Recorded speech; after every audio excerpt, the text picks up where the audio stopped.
Hello everybody, welcome to That's Football. Manchester United are winning this summer transfer window by a very, very long way. At least that's what I think's happening. Get your comments in below. But I want to know why you don't think we are if we're not. And does this mean Manchester United are back? Or does it mean the rest of the Premier League are slack? Like what I did there? Let's get into it then. So look, we've done this for the last couple of years, to be fair. 2 years ago, I think we said Spurs were winning the transfer window. Well, they didn't do that well in the bloody league, did they? And last year, we certainly probably said Chelsea, and they didn't do that well either. So it isn't necessarily an ingredient for success to win the transfer window, but why is it that Manchester United are doing so well and others aren't? We did the video last week saying what's going on. We suspect this is something to do with FFP and the Premier League's dilution of the best league in the world. We've seen it with VAR being rubbish. We've seen it with too many injuries last year. We've seen it with too many minutes added on. And we're now seeing it with the Premier League's transfer window becoming quite stale. What are they doing to football and why are they allowing it to lose its interest and glamour?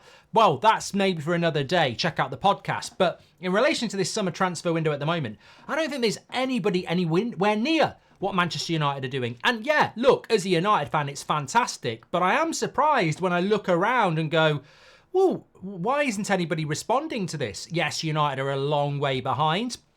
We're a long way behind Liverpool, let alone Arsenal and Man City. But at the moment, if you're trying to catch people up and they stop running, it's easier to catch them up. And it certainly feels in relation to the transfer window that they've slowed down, whereas United have sped up. And maybe that could help us close the gap. Look, at the moment, United have only bought Lenny Yoro and Xerxes, but Man United needed another forward to work with Rasmus. They needed a centre-back to replace Varane. Both under 25, both highly rated, both quite expensive, but there's more money in the bank to go and spend. United now looking in the midfield around the likes of Zubimendi and Agate. There's talk of a left-back. There's talk of a second centre-back in the likes of De Ligt. There's talk of people going out the door. Mason Greenwood's already gone. Donny van der Beek's been removed. They've cashed in on 10 million for a youngster like Camboire. There's talk of McTominay, Maguire, Casemiro, Sancho. There's a lot going on with Manchester United. And I think that is fundamentally why, at the moment, you can only be judged on what you're doing for your unique circumstances.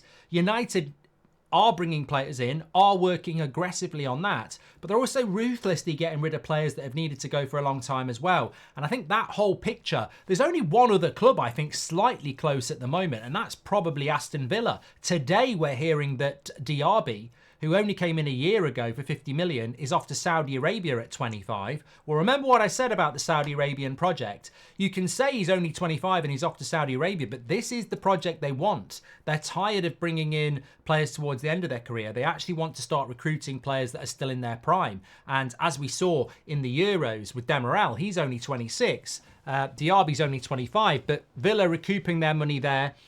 But the thing about Villa is, okay, Onana, I mean, I wouldn't want Onana at Man United. He's decent, but I wouldn't want him at United. Maatsen, very good at Dortmund, but there wasn't a massive queue to bring him in.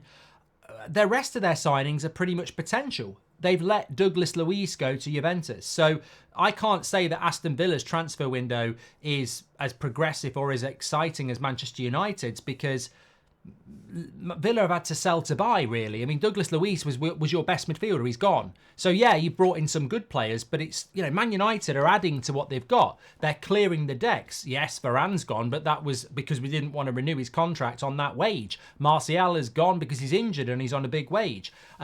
People like Brandon Williams, also Lindelof, people like that, they're all going to be cleared out as we look to rebuild the squad. It's massively, massively intriguing to see that teams like Liverpool, Arsenal and Manchester City, first, second and third, at this moment in time, are very much giving off the aura of being content with what they've got.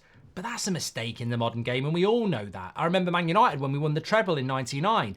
We didn't really kick on and go and buy players for the next 3 years to build the dynasty. And that's something that people like Roy Keane and even Sir Alex Ferguson have discussed. So if Arsenal are looking to win the title next year, or Manchester City are looking to, win a treble and win the Champions League again, then you would expect them to be more active in the window. And they probably will be more active in the window later on in the window. But why they're not active at the moment? And I think that's, for me, is why Yes, Manchester United are under a new ownership with Ineos, but they're the only club in the Premier League at the moment that's really active, that's really going for it. So when I sit here and say Man United are back and Man United are winning the transfer window, that doesn't mean we're going to win the league. You know, we spoke about that on the podcast yesterday. Check it out, Goldbridge Saves Football. It's also on this channel, uploaded as a video. I think Manchester United have got a very good opportunity to get into the top 4.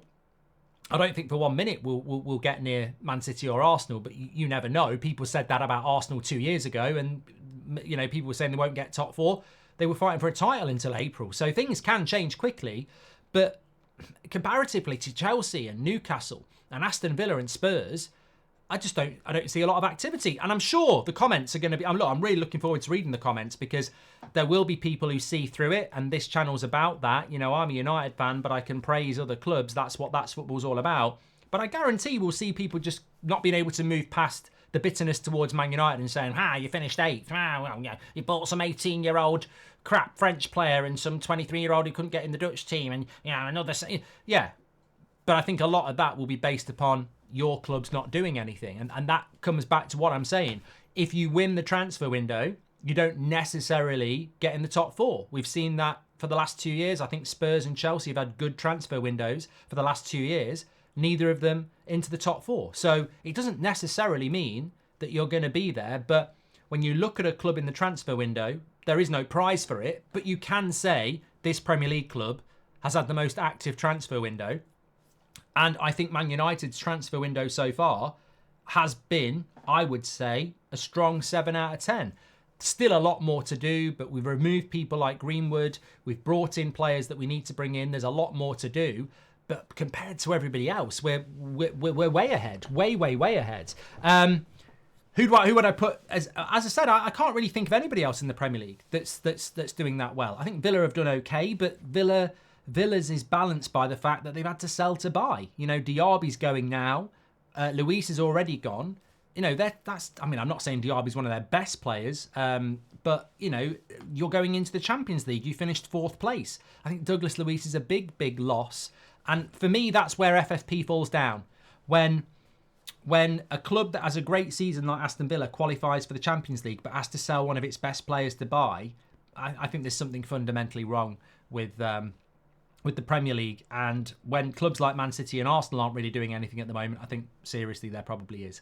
Anyway, get your comments in below. What do you think? Have I got it completely wrong? I don't think I have. I will say, I'm not saying United are back and they're going to win titles, but they're back in the sense of the transfer window, because I tell you what, previous years we'd have spent all our budget on Branthwaite, and everyone knows we would have done. And Everton are probably missing out from the 80 million they would have normally got. United are a new regime, and at the moment, I think they're the most active transfer window, Premier League club in the transfer window. And I think we're doing well.